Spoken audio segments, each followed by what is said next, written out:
नमो भगवते वासुदेवाय।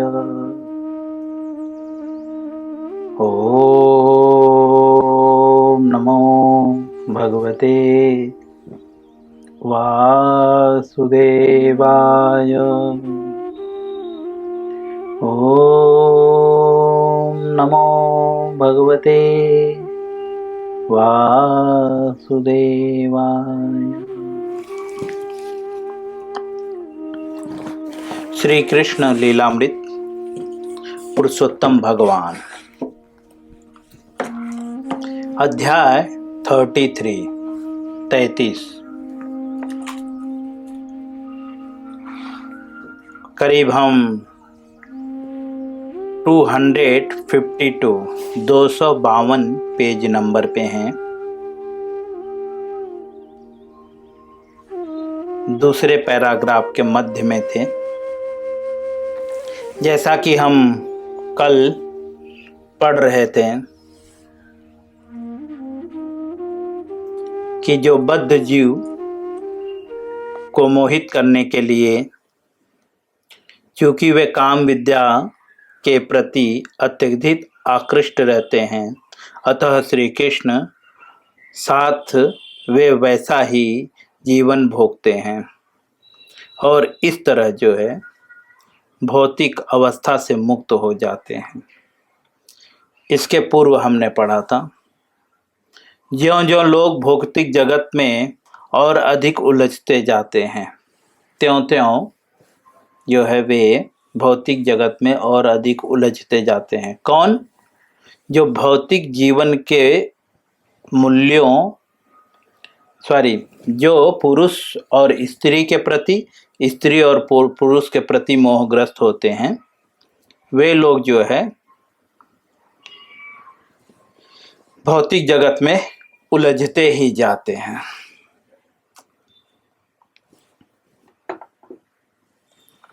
श्रील प्रभुपाद जी समझाते हैं तो फिर भगवान की लीलाओं से श्रवण करने से क्या होगा, तो लिखते हैं, श्री कृष्ण के उन पर विशेष कृपा दर्शन उद्देश्य से भगवान जो है ऐसे व्यक्तियों पे, कैसे व्यक्ति?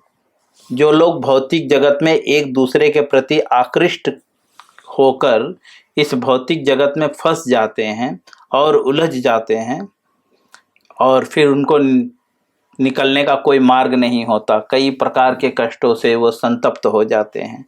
ऐसे लोगों पे कृपा करने हेतु जो है वह उद्देश्य से भगवान रास नृत्य का जो है प्रदर्शन किया है। ऐसे लोगों के लिए जो पुरुष स्त्री के प्रति और स्त्री पुरुष के प्रति अट्रैक्ट होते हैं। वैसे भगवान का नाम जो है कृष्ण, जो है कृष्ण शब्द का अर्थ ही है सर्व आकर्षक। भगवान सभी को आकृष्ट कर लेते हैं। आगे लिखते हैं, यह बद्ध जीवों को मोहित करने के लिए है। ये भगवान की जो लीला है ये किसके लिए है? बोलते हैं बद्ध जीवों को मोहित करने के लिए है, क्योंकि वे काम विद्या के प्रति अत्यधिक आकृष्ट रहते हैं। जो भौतिकवादी होते हैं वह काम विद्या के प्रति आकृष्ट होते हैं, इसीलिए भगवान ऐसा प्रदर्शन करते हैं ताकि वे भगवान के प्रति आकृष्ट हों। इसीलिए लिखते हैं, चूंकि वे काम विद्या के प्रति जो है अत्यधिक आकृष्ट होते हैं, अतः श्री कृष्ण के साथ वे वैसे ही जीवन भोगते हैं और इस तरह भौतिक अवस्था से मुक्त हो जाते हैं। क्योंकि जो जीव हैं, जो स्त्री और स्त्री पुरुष के प्रति आकृष्ट होते हैं, लेकिन जब वे भगवान की लीलाओं को ऐसा देखते हैं तो वे धीरे धीरे जो है भगवान के प्रति अट्रैक्ट हो जाते हैं। क्योंकि भगवान की लीलाओं को सुनने से हम किसी के बीच में भी अच्छे से जानेंगे तो हम उनके प्रति अट्रैक्ट हो जाते हैं और इससे क्या होता है? इससे वे मुक्त हो जाते हैं। कौन? जो बद्ध जीव हैं। आगे लिखते हैं, श्रीमद् भागवतम के द्वितीय स्कंध में महाराज परीक्षित यह भी बताते हैं कि भगवान श्री कृष्ण के कार्यकलाप लीलाएं बद्ध जीवों के लिए औषधि तुल्य है। प्रभुपाद जी लिखते हैं और कहते हैं कि श्रीमद् भागवतम के द्वितीय स्कंध में महाराज परीक्षित कौन थे? अर्जुन के पौत्र, अभिमन्यु के पुत्र।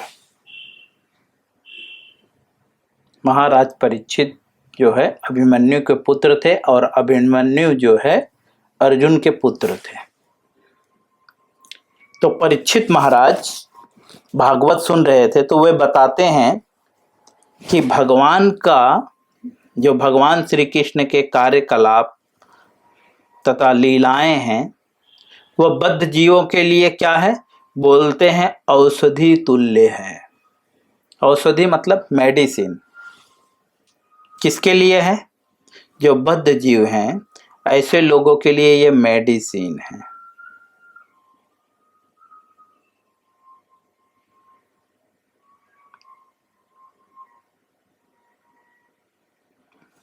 आगे लिखते हैं, यदि वे श्री कृष्ण के विषय में केवल श्रवण करते हैं तो वे भौतिक रोग से मुक्त हो जाते हैं।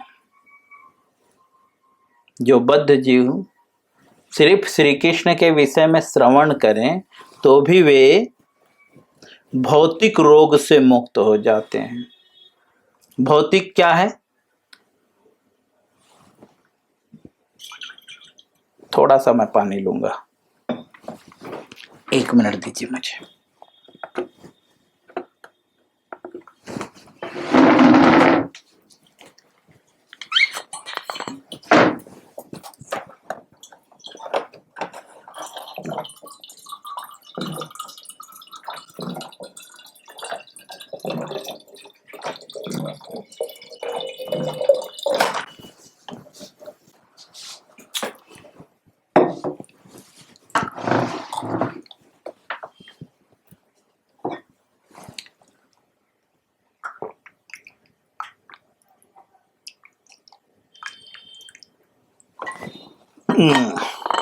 भौतिक क्या है?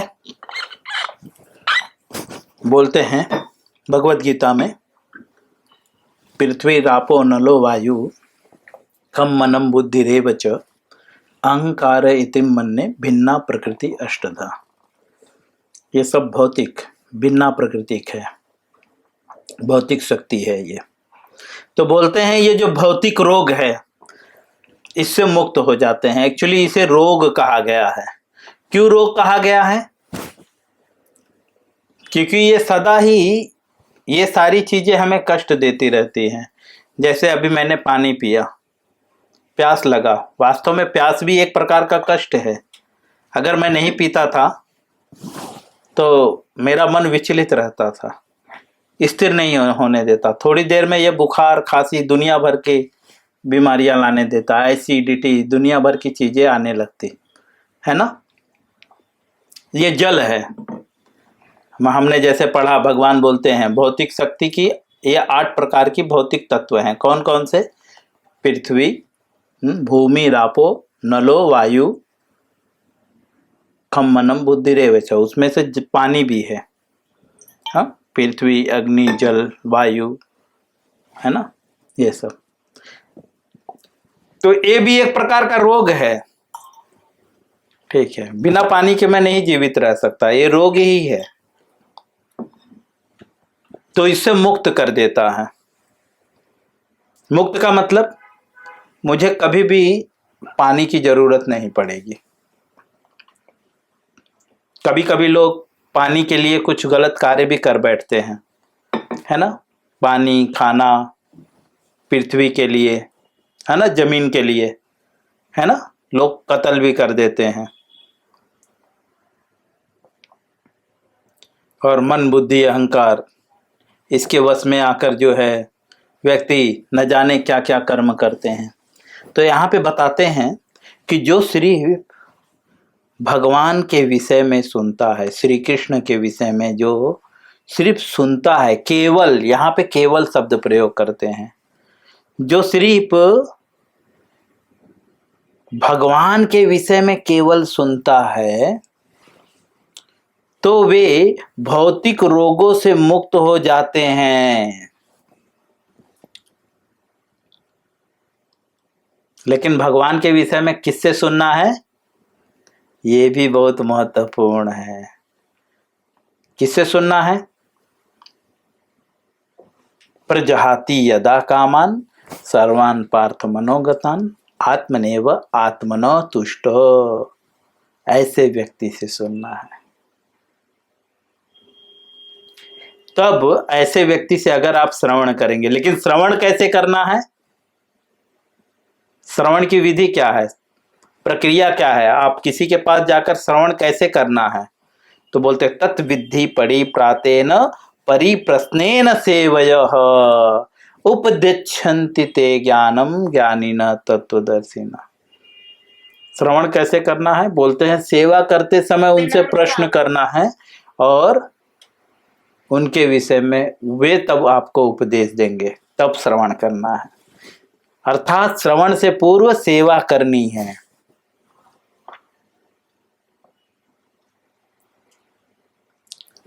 कभी कभी कुछ लोग बोलते हैं ना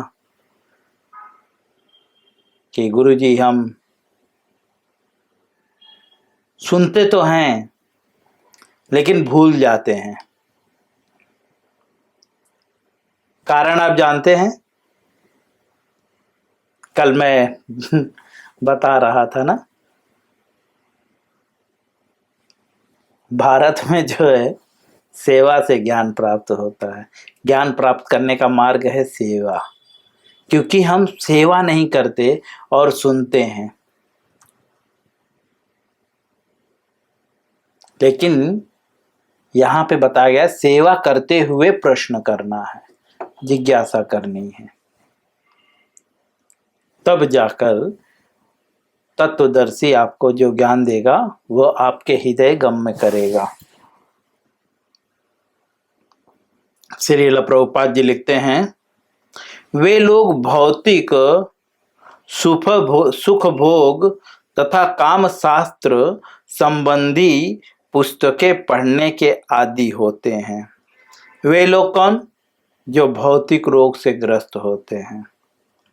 वे लोग सुख भोग के लिए जो है अनेकों प्रकार के शास्त्र हैं, जिसमें से एक शास्त्र है काम शास्त्र, तो उनके पढ़ने के आदी होते हैं।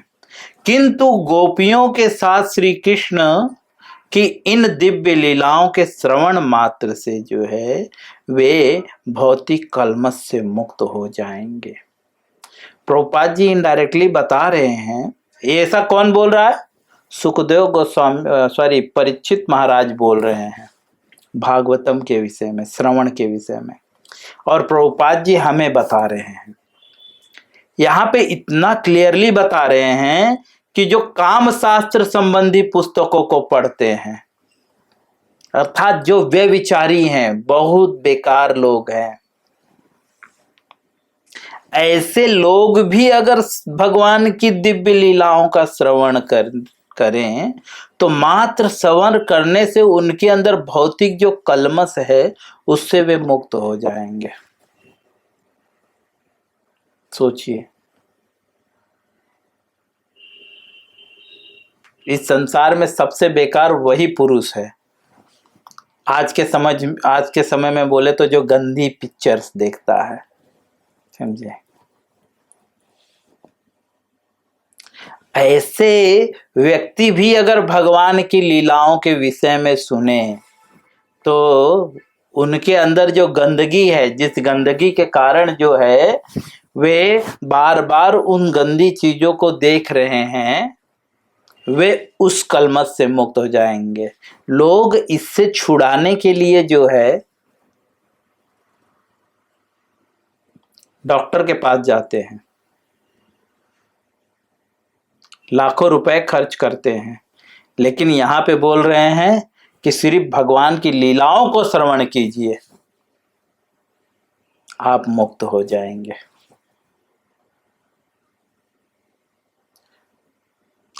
और इसीलिए जो है भगवान लीला करते हैं।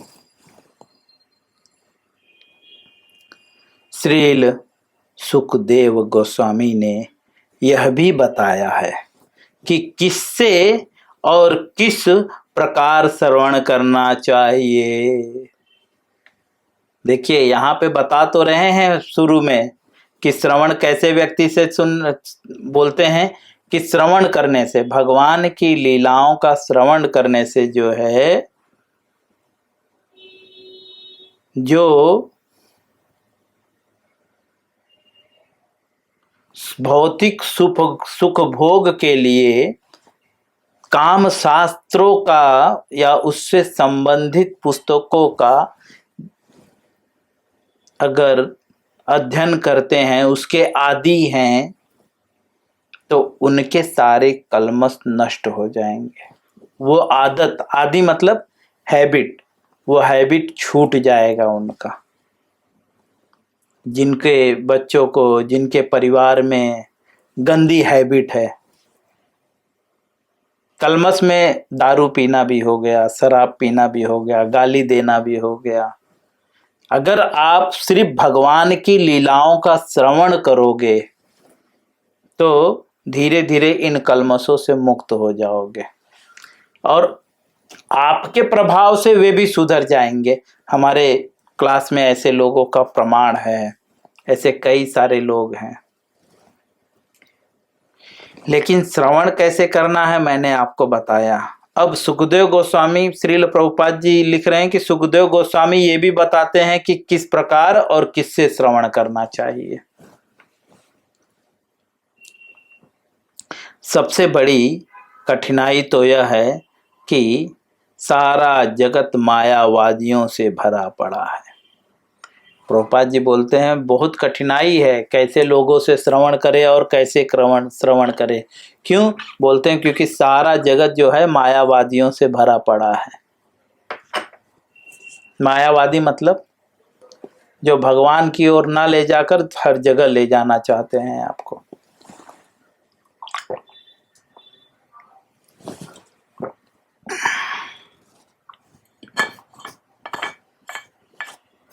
और जब वे श्रीमद् भागवतम के पेशेवर वाचक बन जाते हैं, आजकल हम दे रहे हैं, देखो प्रभुपाद जी इनडायरेक्टली बहुत सारे लोगों को इंगित कर रहे हैं, कह रहे हैं कि बहुत कठिनाई है। क्या कठिनाई है? बोलते हैं सारा जगत मायावादियों से भरा पड़ा है। तो मायावादी में कौन है? तो बोलते हैं जो पेशेवर वाचक हैं। ये सब आजकल जो है भागवतम की कथा करते हैं और पेशेवर वाचक बन जाते हैं। और जब लोग मायावाद दर्शन के प्रभाव को जाने बिना ऐसे लोगों से कथा सुनते हैं तो वे संभ्रमित हो जाते हैं। प्रभुपाद जी कहते हैं कि सुखदेव गोस्वामी बताते हैं कि किससे और कैसे भागवतम सुनना चाहिए। तो प्रभुपाद जी बोलते हैं कि आजकल तो बहुत ही कठिन है सही व्यक्ति मिलना। क्यों? क्योंकि मायावादियों से जगत भरा पड़ा है और सब वे पैसे के लिए जो है भागवतम कथा करते हैं। अर्थात दूसरे शब्दों में श्रील प्रभुपाद जी कहना चाहते हैं कि जो धन लेकर कथा प्रवचन कर रहा है या जो धन लेता है बड़े बड़े कथाओं को करने के लिए, ऐसे लोगों से श्रवण नहीं करना चाहिए। भले ही वे कितना भी पारंगत हों, कितना भी अच्छे से वर्णन करें, लेकिन ऐसे लोगों से श्रवण नहीं करना चाहिए जो पेशेवर वाचक हैं। अर्थात जो पैसा लेकर कथा करते हैं या उनका पेशा है, लाइक दिस जॉब है, उनका उनके मुखारबिंद से सुनने से प्रॉब्लम क्या होगा, तो बोलते हैं कि संभ्रमित हो जाओगे। संभ्रमित मतलब भटक जाओगे आप। आगे लिखते हैं, जन सामान्य के बीच रास लीला संबंधी विवेचना की अनुमति नहीं दी जाती।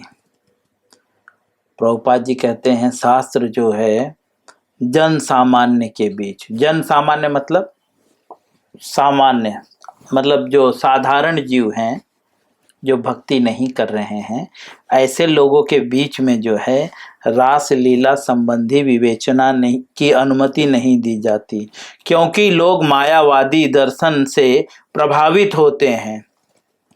किंतु यदि कोई उन्नत चेतना वाला व्यक्ति यह विवेचना करता है तो श्रोता निश्चित ही क्रमशः कृष्ण भावनामृत को प्राप्त होता है। प्रभुपाद जी लिखते हैं कि अगर कोई कृष्ण भावना भावित व्यक्ति, समझे, उन्नत चेतना वाला मतलब जिसकी चेतना उन्नत है, उन्नत मतलब कृष्ण भावना भावित है, ऐसा व्यक्ति अगर विवेचना अगर पढ़ता है, भगवान श्री कृष्ण की रास लीलाओं का वर्णन करता है, तो ऐसे जो है उच्च चेतना वाले पुरुष के मुख से श्रवण करने पे निश्चय ही क्रमशः कृष्ण भावनामृत को प्राप्त होगा और भौतिक कलमशग्रस्त जीवन से मुक्त हो जाते हैं। लेकिन अगर आप भगवान की लीलाएं ऐसे व्यक्ति से सुनते हो जो इसकी चेतना उच्च नहीं है, उच्च क्यों नहीं है, क्योंकि वो लक्ष्मी के लिए कथा कर रहा है। पैकेज होता है, किसी का 1 लाख, किसी का 10 लाख, किसी का 20 लाख, ऐसे पैकेज होता है उनके कथाओं का। आप इतना देंगे तो हम कथा करेंगे, ठीक है। तो ऐसे कथाकारों के मुख से सुनकर जो है हमें कृष्ण भावनामृत की प्राप्ति नहीं हो सकती। यहाँ पे श्रील प्रभुपाद जी लक्षण बता रहे हैं कि आपको कैसे पता चलेगा कि ये व्यक्ति परफेक्ट है, इसके मुंह से सुनना परफेक्ट है। तो इनडायरेक्टली बता रहे हैं कि अगर आपके अंदर क्रमशः कृष्ण भावनामृत विकसित हो तो समझ लो कि आप परफेक्ट व्यक्ति के मुंह से सुन रहे हो, और धीरे धीरे आप भौतिक कलमशों से, कलमश मतलब एक प्रकार का कष्ट, गंदगी, भगवत गीता में भगवान अर्जुन को बोलते तुम्हारे मन में ये कलमश आया कैसे, तो वहां पे गंदगी शब्द प्रयोग करते हैं। तो अर्जुन को भगवान बोलते तुम्हारे मन में ये कलमश आया कैसे, दूसरे अध्याय में। कलमश का मूल वहां पे भगवान संबोधित करते हैं कि जो तेरा मेरा, ये एक प्रकार का कलमश है। अर्जुन बोलता है ये तो मेरे परिवार हैं, ये तो मेरे बंधु हैं, ये तो मेरे बांधव हैं, ये तो मेरे मित्र हैं, ये तो मेरे जो है अनुज हैं, ये मेरे चाचा हैं, दादा हैं। तो भगवान अर्जुन को डांटते हुए कहते हैं तुम्हारे मन में ये कलमश आया कैसे। और यहाँ पे बोलते हैं तुम कलमशग्रस्त अर्थात तेरा मेरा भावना से मुक्त होने लगोगे अगर आप परफेक्ट व्यक्ति से श्रवण करोगे। तो यह लक्षण है आपको पहचानने के। और भी लक्षण हैं जो आगे जाकर हम पढ़ेंगे। अभी मैं यहीं पे विराम दूंगा, इसके आगे कल पढ़ेंगे। हरे कृष्णा।